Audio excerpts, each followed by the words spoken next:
Please welcome to the stage Mark Hanna of the Institute for Global Affairs and Yuh-Jye Lee of the Taiwanese National Security Council.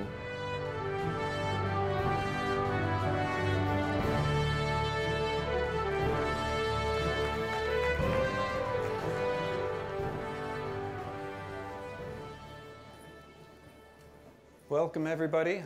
Excited to have you here with me. I'm more excited to have Dr. Yuh-Jye Lee from the National Security Council of Taiwan. We'll be talking about artificial intelligence today. And we are absolutely honored and delighted to have him. I know it's late in the day, so take your seats. Get on the edge of your seats. This is an incredibly important conversation. Dr. Lee is the senior advisor to Taiwan's National Security Council, and as you all know, Taiwan sits at a very critical crossroads for AI development. It is a heavyweight here, not just as the producer of more than 90% of the world's most advanced semiconductors that power AI systems, but as a democratic innovation hub, navigating one of the world's most complex geopolitical environments. And the fact that Dr. Lee is here representing not just Taiwan, but the National Security Council is a testament to the fact that AI is inseparable from national security considerations, from supply chain vulnerabilities and technological dependencies to data sovereignty and strategic partnerships. The decisions that Dr. Lee's government make about AI will shape not just its economic future, but the security, its security and sovereignty. He brings a rare perspective of someone who must balance innovation opportunities with security imperatives, which is exactly what we need to understand here at Concordia. I'm delighted to the organizers for having us, and Dr. Lee, welcome. Yeah, so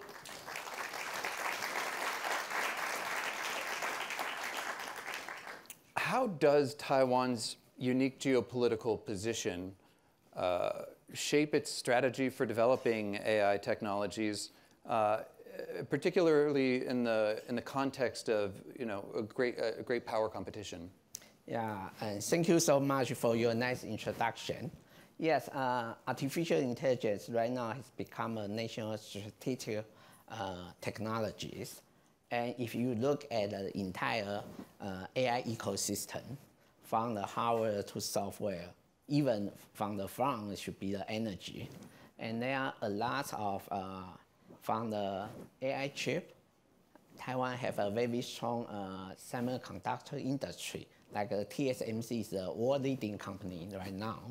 And we can produce most of the GPU in Taiwan. And not only that, there are lots of AI server, AI PC, and edge AI. A lot of things is produced in Taiwan. So in the AI era, I think Taiwan play a very important role. And Taiwan not only in the hardware manufacture, but we also try to build up our own AI model. Just like a generative AI large language model. And we also train our young talent to be an AI expert. And we also looking for the vertical application. That's in different areas, different domain. I think AI already empower Taiwan's futures.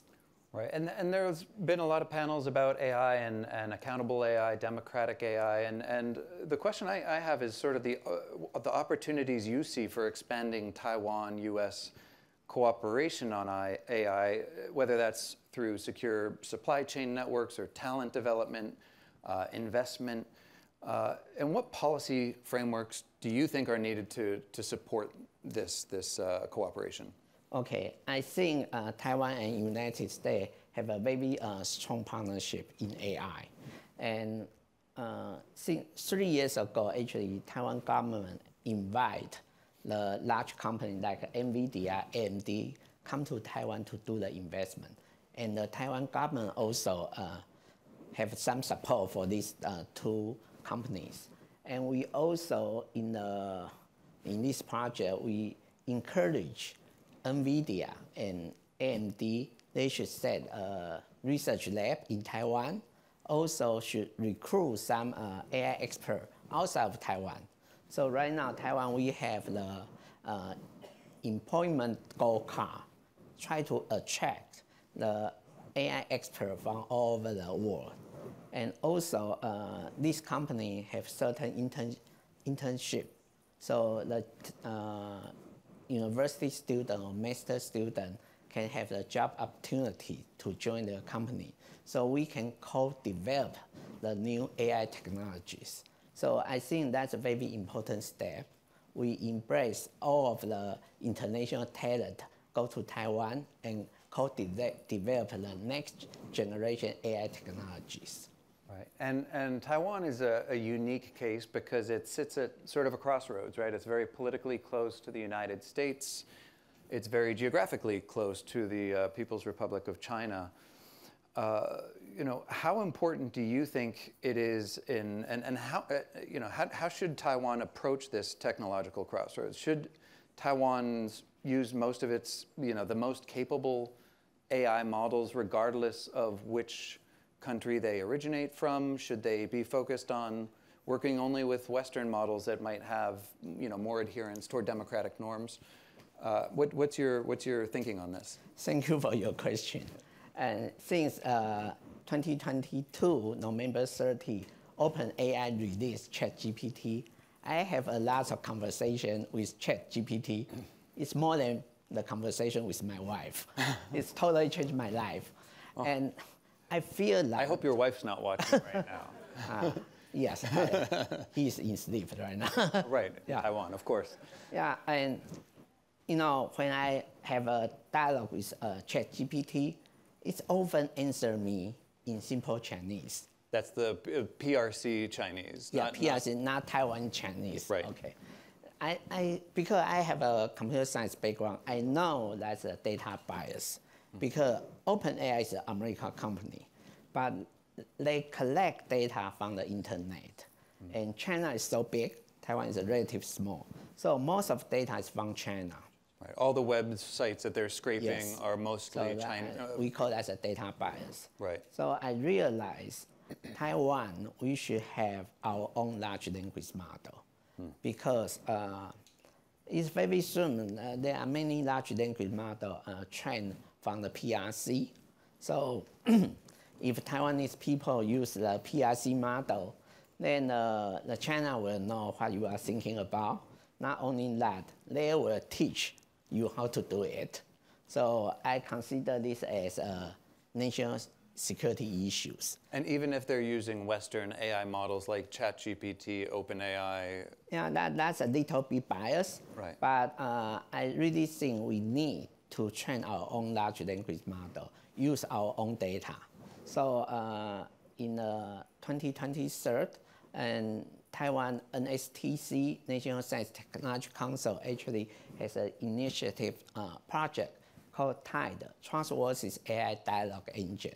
And we actually use the foundation model from Meta, Llama 2 and Llama 3. From Meta, the Facebook club, yes. Okay. From Meta, Facebook. Yeah. And we do the fine-tune, use our own data, and also do so-called reinforcement learning with human feedback, try to make the model align to Taiwan's wrong, because the large language model actually embed your knowledge system, your culture, your value. So that's very important to have our own model. With your own values, with your own content embedded into exactly, it. That makes a lot of sense.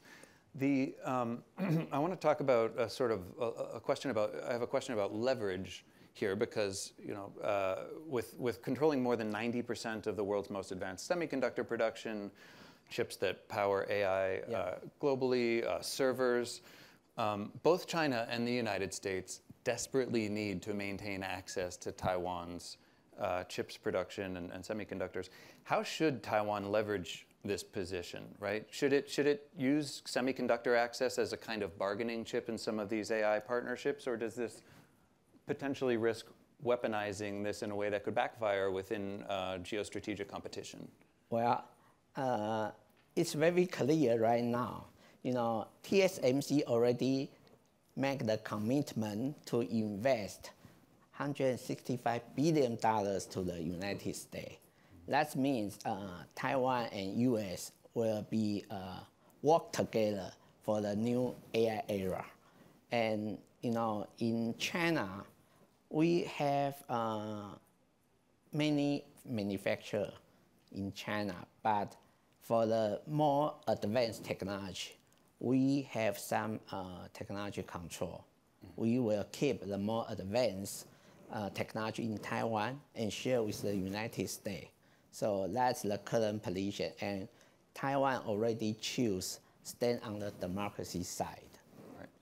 And it sounds like you are choosing also Western companies with whom you are doing business in these kinds of content relationships. It's also true that you were telling me in the green room before that there are Western companies, defense companies, that are heavily invested in AI, like Anduril and others, Shield AI. Can you talk a little bit about what Taiwan is doing with these kinds of companies? Yeah, I think Taiwan is always under the threat. And the national defense is a big issue right now. And as I just mentioned, Taiwan is relatively small and China is so big. So we only play the asymmetric strategy, right? So I believe that AI can help us in the defense industry. That's why we try to collaborate with the United States, startup company like Anduril Shield AI. And I think that's really opened a new direction for Taiwan's young talent. Most of Taiwan young talent go to TSMC, go to the semiconductor industry. But if you think about AI, introduce AI into the defense industry, that's create a big area. They can use their knowledge, use technology to serve our own country. I think that's very fantastic. Yeah, I was in Taipei back in May, and I have to say there was this sort of heady enthusiasm for this moment of technological innovation that's happening in Taiwan. Of course, there's also this lower level anxiety about the geopolitical tensions. Can you talk about how closer AI collaboration between Taiwan and the United States can help strengthen global supply chains and contribute to regional security? Okay, if you look back in Trump 1.0, and there's an initiative called the Clean Network. Yeah, clean fiber, clean carrier, clean app, and so on. And I do believe at that time, President Trump, he's thinking about the security issues. I always believe trust is the most important thing. And after the Clean Network, there are a lot of manufacturers originally from Taiwan and moved back to Taiwan because the US will not allow the server, right now it's AI server, made in China. They have to make in Taiwan because there is a lot of chance to have the backdoor, malicious backdoor in the AI server. So Taiwan is a trustable partner. So the US side only allow the AI server made in Taiwan, not made in China. So that's a big difference, create the trustworthy partnership between Taiwan and US. So I do believe in the near future, we still see a lot of opportunity between the US and Taiwan. Yes, and it's not just US-China that's the site of this major competition, although that's part of it, but there are other countries involved too. How does this inform your thinking about trade deals and technological cooperation with other countries in the, in the region, countries that are technologically advanced? I think TSMC is a good example. Right now, TSMC has manufacturing in Japan, also in Germany, and we just try to close to the market, close to the customer. But all of this should be built up the trust base. So TSMC is a global company right now. They have their own business strategy, but it's also aligned to Taiwan's developer. Right. Now, it's sort of strange a little bit that we are meeting here at the UN General Assembly along the sidelines of this, this body because, as I don't have to tell you, but Taiwan is not a recognized state, or is not a member state of the UN General Assembly.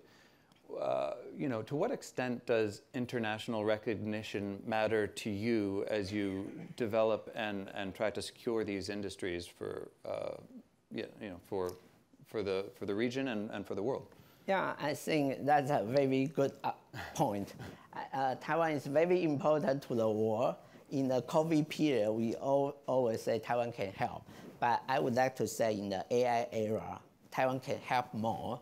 And I really hope the UN can recognize Taiwan's contribution to the world. I think that's very important, not only to Taiwan, also to the democracy world. Well, I want to thank you very much for your insights. I hope the audience will join me in thanking Dr. Lee and the National Security Council of Taiwan for making him available to us today. And thank you all for wonderful, for your attention and for your time. Thank you so much. 15 minutes really short. The time flies. Thank you.